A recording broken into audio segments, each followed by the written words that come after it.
My boy. That's interesting. We'll call to order tonight's Committee of the Whole for the Auburn City Council meeting for May the 17th, 2022. The City Council should have the minutes from the Committee of the Whole from May the 3rd.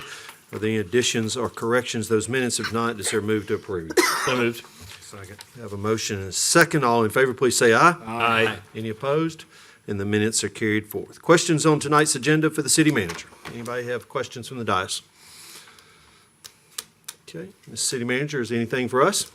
Yes, sir. I am proud to announce the arrival of our Executive Director of Public Services, and Mr. Keith Williams. He just walked in, and I'd like to introduce him. He's moved here from Sanibel, Florida. His family will join him when school lets out, and so you'll be interacting with Keith. To remind you, Keith is over the Public Services Business Unit, which is Parks and Recreation, Water Resource Management, Environmental Services, Library, and who am I leaving out? Public Works, sorry, Dan. I always happens when I've got to memorize everything. So, and so he's going to be working closely with those departments, as Scott already does with Development Services and Paul Register already does with Public Safety Services. That'll be a tremendous help to me. And remember, this is not a new position. It is a changing of the former Assistant City Manager position into this position. So we welcome Keith, and we look forward to his family arriving in Auburn when they're able to get here. He has purchased a house, and he's already living in it with sparse furniture. Keith, we're proud to have you. Look forward to working with you. Welcome to Auburn. Anything else? No? Okay. Is there a move to adjourn the Committee of the Whole? So moved. All right, we are adjourned. It is 5:56, so we'll wait till 6 o'clock to get started.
Kelly, you all ready? Yeah.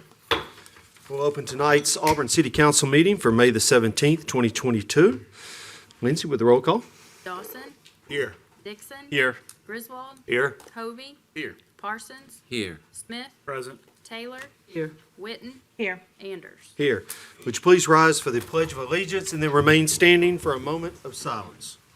I pledge allegiance to the flag of the United States of America and to the republic for which it stands, one nation, under God, indivisible, with liberty and justice for all.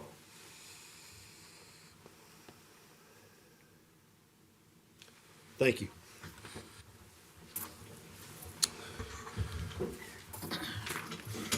Earlier during the Committee of the Whole, we did not have any items for business, but we were introduced to our new employee with the city, Mr. Keith Williams. And Keith, once again, we're excited about having you here and look forward to working with you in the very near future. Just a couple of announcements I have tonight, not near as long as 2 weeks ago. I want to thank the Auburn Beautification Council for working on the baskets in downtown Auburn.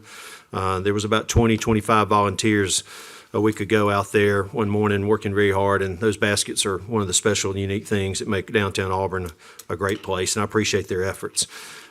Dr. Chris Roberts, first day as Auburn University president was yesterday, and I'm very thankful to Dr. Roberts. At lunch yesterday, he brought in all the public safety leadership from our city. And I appreciate the message in the statement he made that he thought that having those people that protect us in to have lunch with him on his first day at work was very important. So we are excited about Dr. Roberts, look forward to working with him. He's been a part of our Industrial Development Board for a while and been a part of the city for almost 30 years, and we look forward to his great work. Speaking of public safety, last week was the Battle of the Badges softball game, and Councilman Griswold and Councilman Hovey joined me at Lee Scott, and what an exciting game that was. The police department came back from last year's defeat to win a close game 22-21. And Paul, you got some excellent athletes working for you over there, but it was a lot of fun, and I just appreciate everybody's good-natured sportsmanship about it. There was some money raised for some good causes, and it was a great time to be out there. So thank you to all your men and women who participated. It was a lot of fun. Speaking of public safety, this is the third-year anniversary of the City of Auburn losing our first-ever police officer, Will Beekner. That third-year anniversary is this Thursday on the 19th, and we certainly want to continue to remember the Beekner family in our thoughts and prayers as they go through this week and those remembrances, and we continue to thank Will for giving his life to protect us all here in this community. This October, the Big Ten mayors will be coming to Auburn for their quarterly meeting, and we look forward to hosting them here in our community and showing them what Auburn is all about. That date is October 23rd and 24th. One of the reasons they're coming to Auburn, that is about 2 weeks before the general election in November. And on the ballot will be a constitutional amendment called Aniah's Law, is what it's called. And it is named for Aniah Blanchard, who lost her life through being kidnapped and murdered here in Auburn. And she was a student here looking to start her life here and go to Auburn University.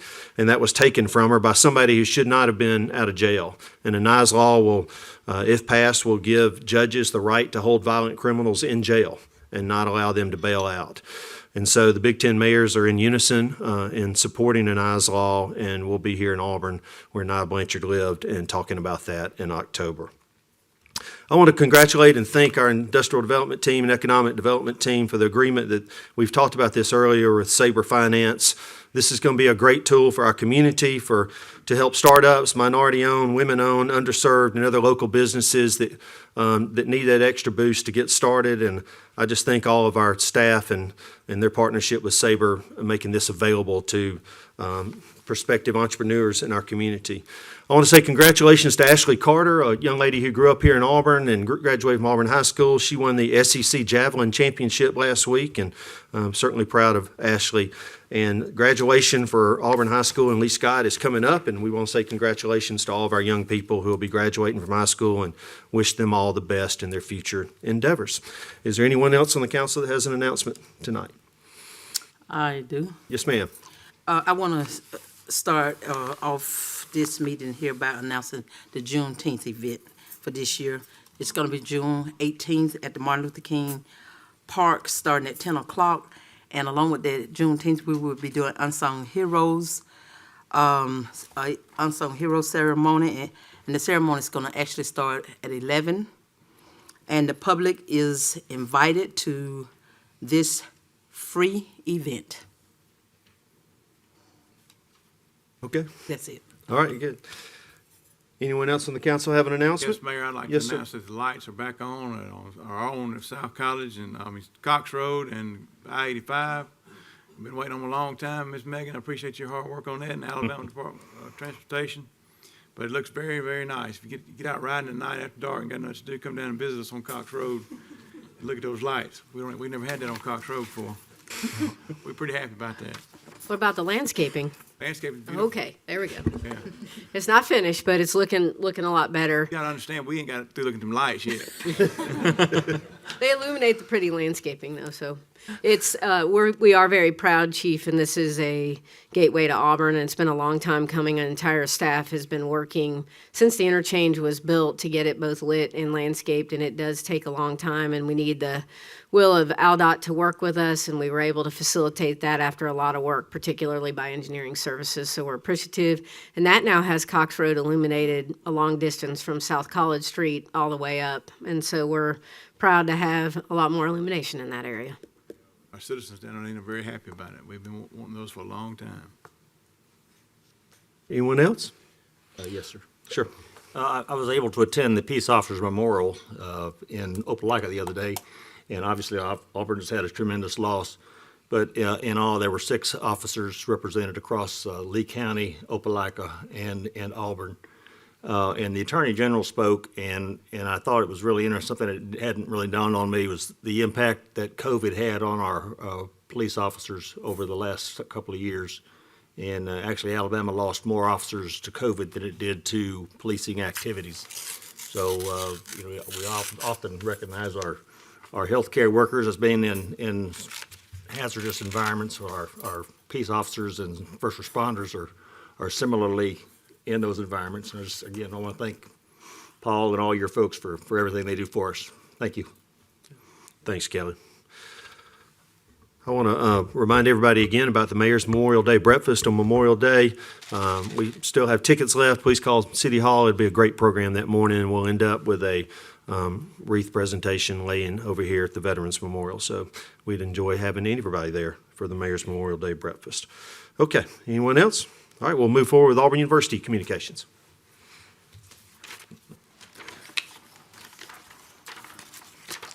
Hi. Not a lot from me this week. As the mayor mentioned, our big news this week is that President Roberts had his first day. He started that off by having breakfast with student leaders from various organizations across campus, and he'll be hosting meet and greets with other students this week as well. So we're very thankful to see him already prioritizing the student voice this way and looking forward to what else he'll continue to do in that role. Also this week, our Camp War Eagle counselors started their training. We're very excited to finally have a normal summer of Camp War Eagle sessions ahead of us, so I'm sure I'll have more updates on that to come. Also, class is back in session starting tomorrow, so wish a college student good luck on their summer classes. We're also very proud to have had 8 students selected for National Science Foundation Graduate Research Fellowships. Each one of those fellowships includes a $34,000 stipend and a cost of education allowance of $12,000. And really this investment is just a testament to the impact of the research that our students are doing, and we're very grateful to see them recognized for that. And then the last thing from me, the Jay and Susie Gouge Performing Arts Center has announced its 2022-2023 performance schedule, and it includes musical acts, Broadway shows, and lots more stuff. So do check that out and see what you want to come support. But that's all from me, so thanks. War Eagle. Thank you, Olivia.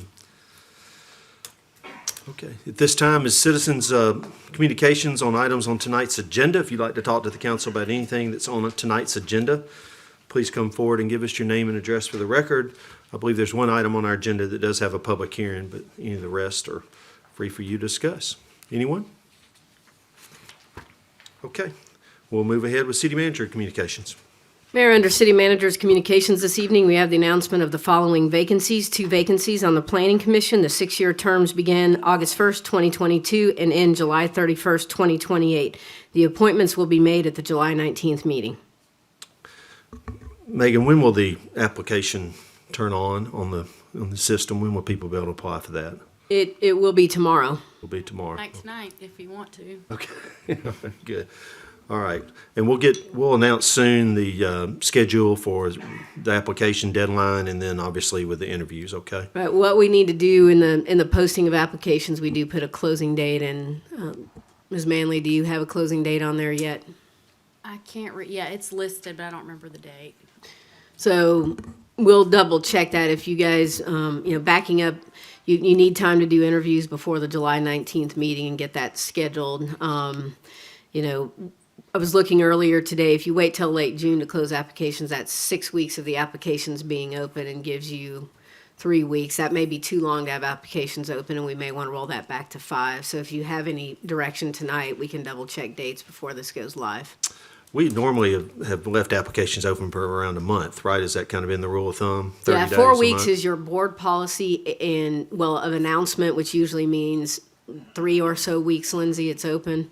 And then it's 8 weeks on Planning Commission and Board of Education per your policy, but we back that up because of interviews to give you time to review applications and determine who you're gonna interview. So there's a rule about exactly when we close applications. Does anyone on the council have a thought? I mean, 4 weeks is plenty of time, in my Okay, so opinion. 4 weeks, we'll make sure it's 4 weeks, and Okay. that will be that, and then I'll send them to you. Okay. Thank you, Megan. Mm-hmm. All right. Moving on with the consent agenda. All right, our first item of business is a consent agenda. Does any council member wish to remove an item from the consent agenda and deal with that item individually? Item 8E1. 8E1. 8D. E. Oh. I had another one. I'm sorry, Connie. My bad. 8D is in David. 8D1 or 2? 1 or and both? 2. 1 and 2. Okay. 8E, Echo 2, please.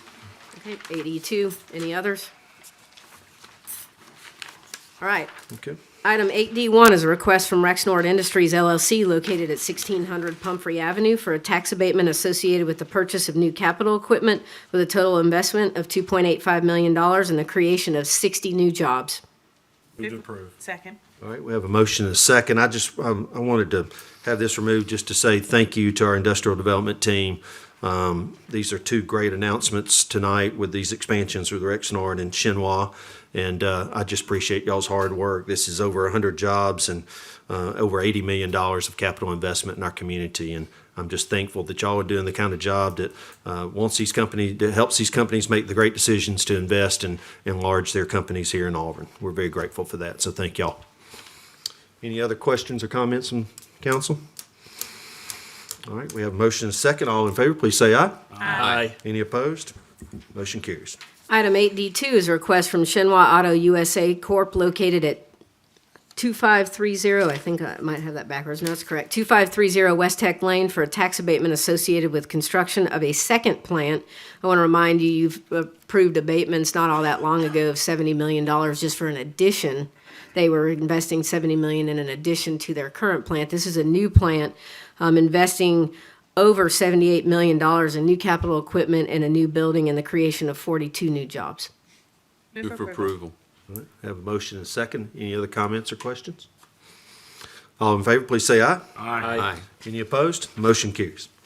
Item 8E1 authorizes a cost overrun funding agreement with the Alabama Department of Transportation for a long-awaited center turn lane addition on Shug Jordan Parkway at Ware Drive and Shepherd's Cove Apartments. Move for approval. Second. All right, have a motion and a second. Ms. Taylor? Yes, and you say long-term waiting agreement. And several people have called me about this. So I just wanted to say I appreciate this coming on the agenda. And also, do we have any idea when this project is going to get started? The city engineer, Ms. Frazier, had checked with the Alabama Department of Transportation, and I believe she told me that they would be letting this project, which I also say in English is bidding it or awarding a bid in January of 2023. So that means a start date of approximately 90 days after that point. Just for general information, AlDOT is investing over $1.5 million in this project, and it's A-Trip 2 money with no match from the city of Auburn. So this is a grant, and this is rare to get an all-and-out grant with no match from the city, but this has been a long-awaited project. We are having collisions in both locations, and a lot of residents in the area. For those who don't know, Ware Drive is where the Humane Society is. And so there's a lot of activity there. So this is long awaited by the people who live and traverse the area. It's just a left turn lane or a center turn Foresee lane. any time in the future we might get a turn lane the entire length of 267? We are working on, that's something the city engineer has long been working on, and our goal is the turn lanes, is to get turn lanes everywhere there are driveways or streets.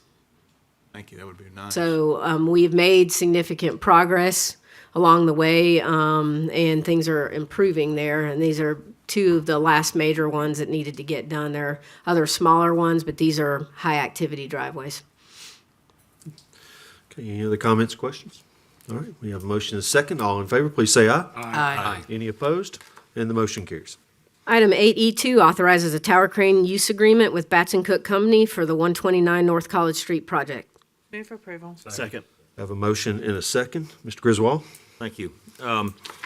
This agreement is between the city and the Batson Cook Company. I was curious, are the businesses that fall underneath the aerial circle, are they also required to agree with this? So when we started tower crane agreements, with the construction, of 191, we called it, it's Weston right now, we called it, I think, 250 West Glen, or whichever it was.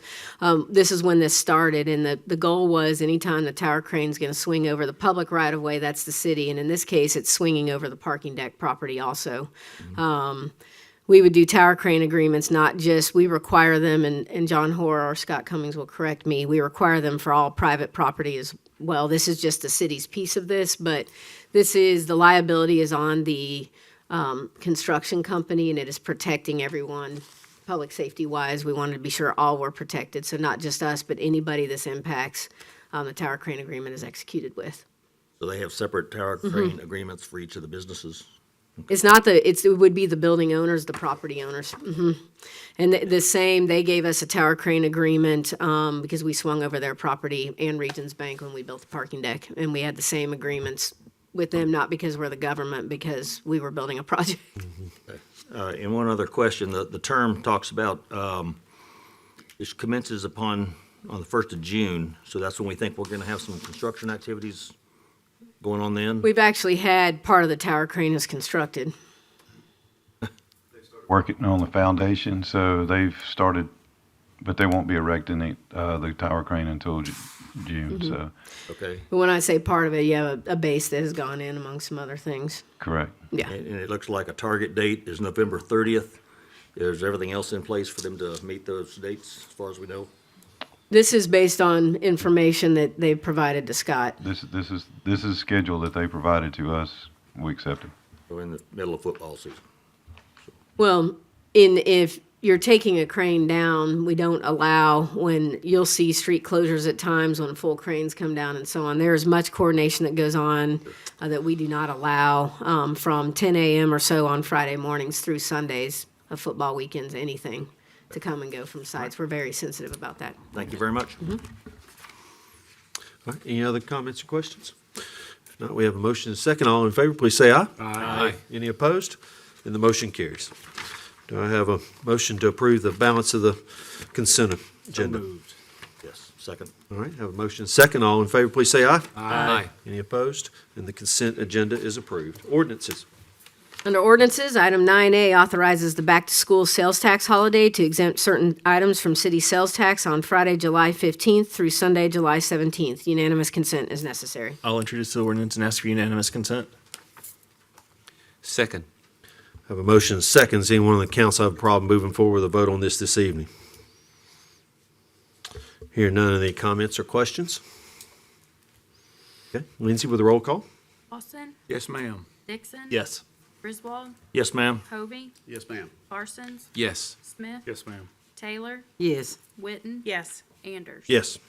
Item 9B1 is a request from Barrett Simpson Incorporated on behalf of Rockledge Development LLC to annex approximately 18.72 acres of property located at 9451 Society Hill Road. Unanimous consent is necessary.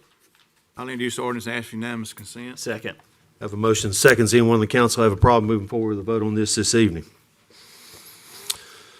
Hearing none, are there any comments or questions? Okay, Lindsay? Dixon, Yes. Griswold, Yes, ma'am. Hovey, Yes, ma'am. Parsons, Yes. Smith, Yes, ma'am. Taylor, Yes. Witten, Yes. Dawson, Yes, ma'am. Anders. Yes. Item 9B2 is a request from Patrice Glaze Bryant to annex approximately 3.13 acres of property located at 415 Lee Road 72, also known as East Farmville Road. Unanimous consent is necessary. I'll introduce the ordinance and ask for unanimous consent. Second. Have a motion second. Does anyone on the council have a problem moving forward with the vote on this evening? All right, any comments or questions from the council? Okay, the roll call, Lindsay? Griswold, Yes, ma'am. Hovey, Yes, ma'am. Parsons, Yes. Smith, Yes, ma'am. Taylor, Yes. Witten, Yes. Dawson, Yes, ma'am. Dixon. Yes. Anders. Yes. Under resolutions this evening, item 10A is a request from Mike Swope on behalf of UH Development LLC for a performance residential development, which includes both multiple unit development and academic detached dwelling units on property comprised of multiple parcels located along Bryant Avenue, Bryant Circle, Old Stage Road, and Giddens Street. This project is known as Boulevard Phase 5. A public hearing is required. Move to approve. Second. All right, have a motion and a second. At this time, we'll open the public hearing. If you'd like to address the council, please come forward and give us your name and address for the record. Seeing no one, we'll close the public hearing. Are there any comments or questions from the council? Yes, Mr. Mayor, I have a question. The engineering conditions of approval said that the Bryant Avenue has to be widened. Is that widening, is that at the expense of the contractor or the city? Microphone. That would be at the expense of the developer. Okay, thank you. Any other questions? Okay, we got a motion and a second. All in favor, please say aye. Aye. Any opposed? Motion carries. Mayor, those are all the items of business we have on the agenda this evening. Okay, thank you. At this time, we'll open the floor up for citizens' open forum. This is your opportunity to speak to the council about anything that might be on your mind. We ask that you please address your comments to the council and give us your name and address for the record, and you do have 3 minutes to speak.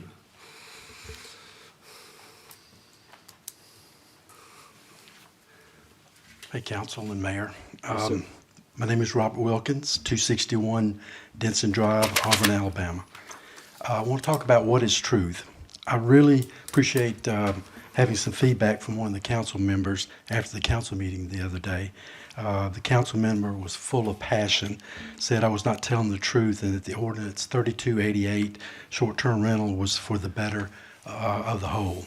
First, I was raised in a farm in West Alabama. My mother was a home economics teacher, and my dad worked for Southern Natural Gas. Between my parents, kinfolks, members of the community, and my church, truth was the bedrock foundation of my upbringing. Dr. Alfred Jessen said, truth is that which is constant and unchangeable, something on which someone can rely, which will prove to be true in the future. Just like the entrapment that I brought up last week is still true today, last meeting. If you tell the truth, you don't have to remember anything, by Mark Twain. Henry David Thoreau, rather than love, than money, than fame, give me truth. I believe in truth. I hope each one of you believe in truth. Second, better of the whole. How is that possible when half the city can have Airbnb while discriminating against the other half? No one can explain the better of what is the whole and what is the better. Explain to me how a city revenue department employee tries to make fake reservations with an alias name such as Brooke and Johnny. Airbnb requires an ID within 24 hours and providing that the person's making the reservation is real. Of course, the city employee had no identification with all her alias names, so the reservation would never have been made, except the city of Auburn used the tactics by entrapping hardworking Auburn citizens, as evidence as in many municipal court hearings on Ordinance 3288. If you want to find some proof, go to the Auburn Opelika News on Friday, Thursday, the Auburn Villager. Go to the municipal court records or ask the city manager. I know she has some files on us, probably says criminal people. I don't know. How do you decide on your yes on Ordinance 3288? There's no data, no recommendation by this useless task force. Was it by the citizens of your ward? Was it another council member? Or was it by Mayor Anders? This issue has been handled so poorly by the city, its council and mayor, with many unanswered questions, like why is the ordinance more important than other city ordinance? Many are broken every day. Why was the zoning map used to discriminate against certain areas, many close to the Auburn University? Why did the mayor amend the ordinance in March back to its original language after Councilwoman Whitten had already amended it in February? That's enough, Mr. Wilkins. I'm afraid of 3 no more minutes. questions. Thank you. Who would be next?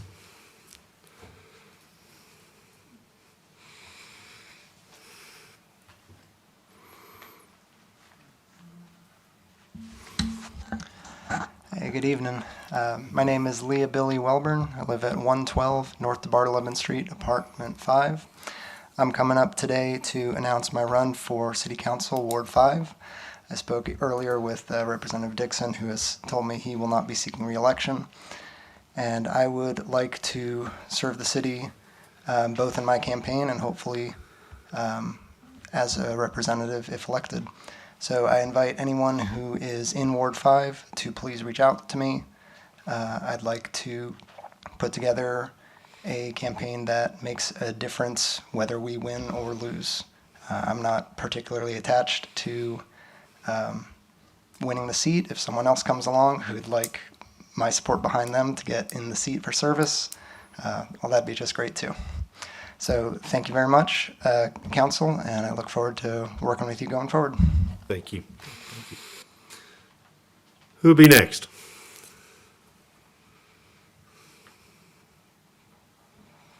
Okay.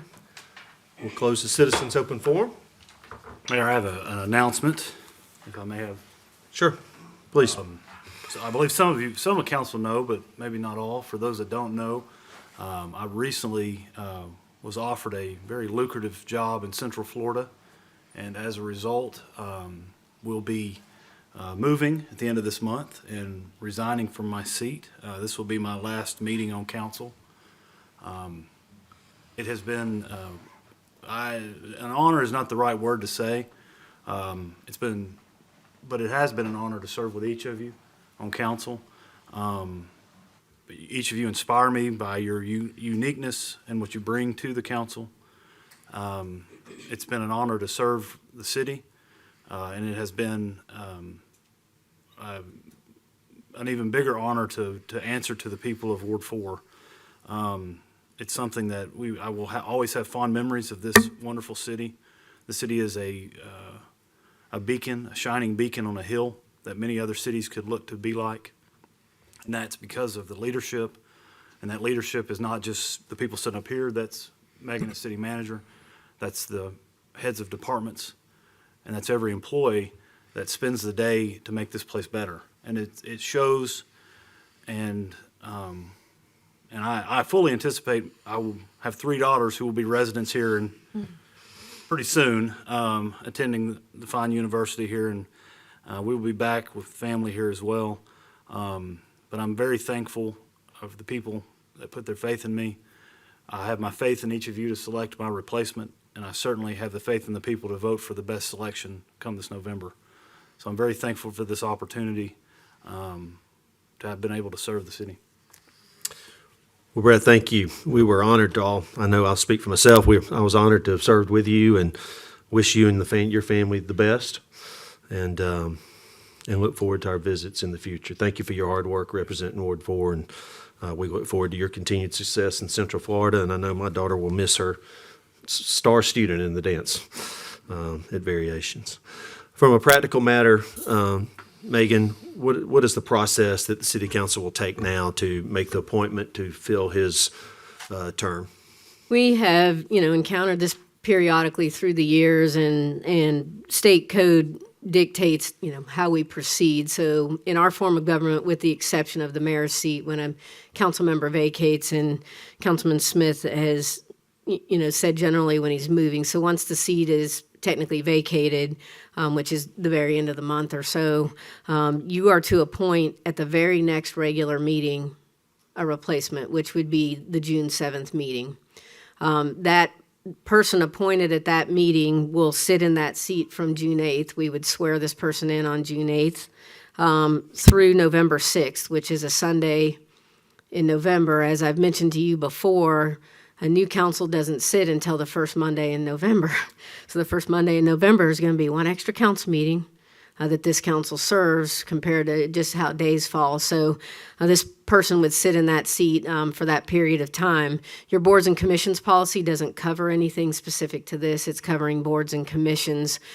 And in my experience, and we had researched in the minutes and things, just how this has been done, it would be normal to discuss anybody that the council's potentially interested in at the committee of the whole meeting and have your discussion there like you do with a board and commission, and generally make the appointment there, and you would ratify that during the regular meeting in a resolution. In terms of the process, if you want folks, it's been normal in the research that I've done at the pleasure of the council that interested parties would contact the mayor and provide some sort of letter of interest and possibly a resume, and then the mayor would disseminate those among the council. It's not something usually the staff gets involved in, but we're happy to post on the website whatever you wish to encourage people to apply for it. I don't, on the boards and commissions portal, I don't intend on opening it for that. We don't have a kind of a pre-set up thing, so we would put something out there on our website. It won't be up later than Thursday morning. I anticipate it'll be up sometime tomorrow about this, announcing it and telling people how they could apply and how to get in touch if you guys choose that it'd be in touch with the mayor directly. All right, so people have to live in Ward 4, obviously, and we encourage our citizens that is today's version of Ward 4, not the former version of Ward 4. So if you're a citizen of Ward 4 and you're interested in serving in this spot, then they first need of all, to have verify lived- that you live in Ward 4. For 90 days in Ward 4. You have to have and- lived in 90 days. Thank you Yes. for clarifying that. That's it. Okay. It would follow the same procedure you would as if you were qualifying in terms of, there'll be some other things eventually. We have to catch up on some ethics commission forms and other things if they're the appointed ones, but yes. And so if you're interested, please send me a letter of interest. You're welcome to call me if you'd like to discuss that, and you would serve until early November. It's my conviction, my belief, and I'd like to recommend to the council that that the person that the council ultimately appoints is not a person who will be seeking this seat through the election in August. It's my belief that if we were to appoint somebody who'll be running for this seat, it gives them a 2-month head start and could be viewed as being unfair to the other candidates who might be interested in running for Ward 4. So I would encourage the council to consider someone who is not going to be running, that wants to just serve for the next few months and finish this term out. That would be my request of the council to make that consideration. Okay? So if a person say that if they're interested in the position and they're not interested in running, but then they get up here and decide they want to run, do they have the opportunity to run? We don't have a mechanism to prevent them from doing that because we'll appoint them on June the 7th and they'll be sworn in on June the 8th. The time for June 14th. June qualifying 14th through begins. 28th is the qualifying deadline, so they can certainly change their mind if they wanted to, Connie, but we would, if that's the direction the council would like to go, I certainly would like to encourage that person not to do that, but we don't have a legal means to stop them, I don't think. I think that's a good valid point, Mayor, and I totally agree with you. I think you ought to have to, I'd hate to see somebody use it for a springboard to get ahead of other people that maybe want to run. So I think it's important to ask for a person if they plan on running or not. And if they change their mind and go back on their word, then that's settled itself, in my opinion. So I'd be in favor of handling it that way. Thank you, Tommy. Well, certainly this will be an open seat, so if people live in Ward 4 and have lived there for 90 days, this is an opportunity for you to consider running for this seat. And if you do have interest in serving out Brett's term, then let me know, and we'll get together and get a letter from you. Okay? All right. Do we have a move to adjourn? Moved. All right, we are adjourned.